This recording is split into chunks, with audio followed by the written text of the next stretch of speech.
Fanboys, fangirls, answer me this question. When has a mandatory ever been able to have been taken care of at a higher weight class without the belt that is being mandated for on the line? Let's send out our blessings. Blessed love and blessed day, boxing world, boxing nation, fighting world, fighting nation. It's Coach Fight and this is Real Life Boxing. Before we get into the video, best double jab straight down the pipe with the left hook behind it. Hit the like button, hit the subscribe button, hit the bell icon so you can be notified when all new content is being uploaded on the channel of Real Life Boxing. Put the left hook behind it and share the video, please, and thank you. Coffee, the Yeti, it's paling and whatnot, but hey, send Coach a bag. Let me get some new ones. I did the video last night on Errol Spence being the franchise champion, pretty much. Obviously, Mauricio Sulaiman has never named Errol Spence as the franchise champion. No news reports has come out as Errol Spence being the franchise champion. But what's going on with Errol Spence as far as him not having to defend his belt against his mandatory, being able to move up to 154 pounds to complete his mandatory, but the belt not being on the line. That seems like franchise stuff, you know what I'm saying? So hence why we got the video, Errol Spence is the franchise champion. Pretty much Mauricio Sulaiman said it without saying it, right?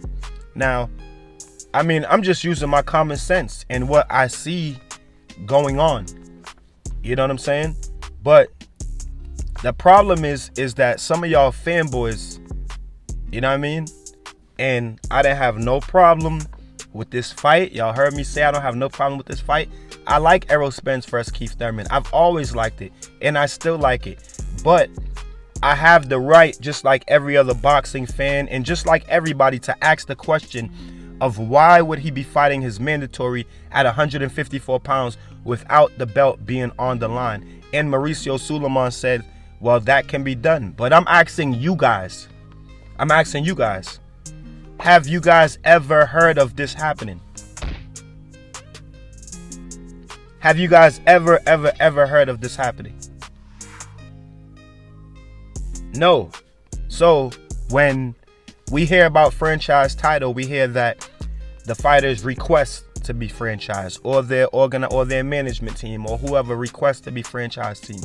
Well, in this interview, we heard Mauricio Sulaiman say that they requested for Errol Spence to be able to go up to 154 pounds and take care of Keith Thurman there without the belt being on the line. He said that they requested that. So it's the same type of language that he's using when we're talking about the franchise title.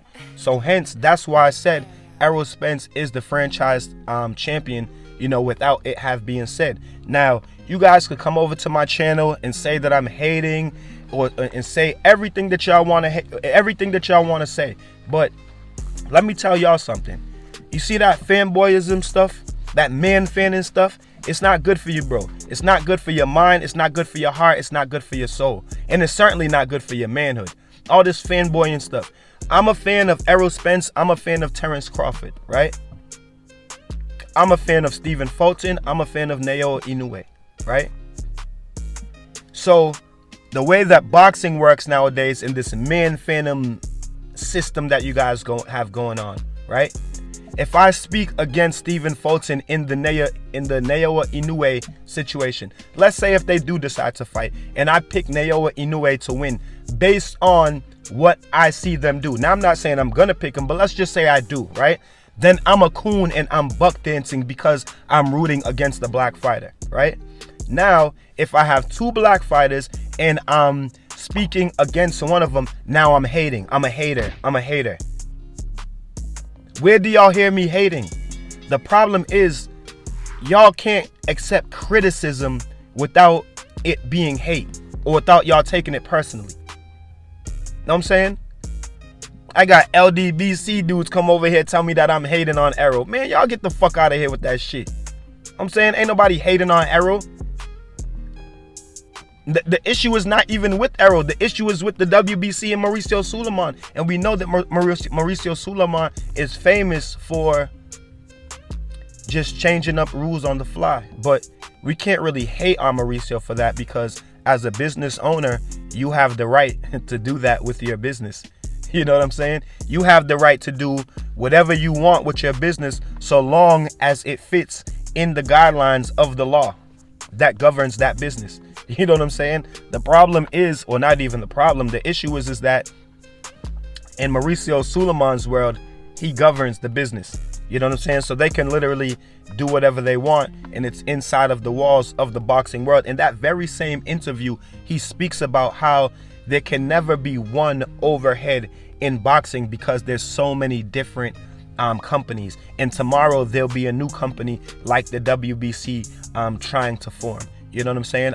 Great interview. But you guys really, y'all gotta stop with the man fandom in the fanboyism. It's not good for your mind. It's not good for your heart. It's not good for your soul. And it's definitely not good for your manhood. You know what I'm saying? Don't come over here talking to me about Terrence Crawford when I'm talking about Errol Spence and Keith Thurman. See, that's y'all problem. Y'all always looking for a way out. I didn't bring up Terrence Crawford. And if you want to bring up Terrence Crawford, okay, he fought Red Catch, but he still defended his title. He still defended his title. You know what I'm saying? So what's the point? Like, don't come over here telling me about Terrence Crawford when I'm talking about Errol Spence and Keith Thurman in this situation that's going on right now. Don't try to detract me from it and bring in Bud Crawford. We already spoke about Bud Crawford and Errol Spence. And when the time comes for us to speak about them again, we're going to speak about them again. For now, we're speaking about Keith, one time, not Bud Thurman, and Errol the Truth Spence, and them fighting at a weight class that is not the weight class in which Keith Thurman is his mandatory for his WBC title. Y'all just tell me if it makes sense. Again, I like the fight. I have no issue with the fight, but at 154 pounds, not for the title, don't make sense. You guys tell me what y'all think about it in the comment section. And until then, keep fighting your fight and protect yourself at all times. Peace and one love. It's Coach Fire. This is Real Life Boxing.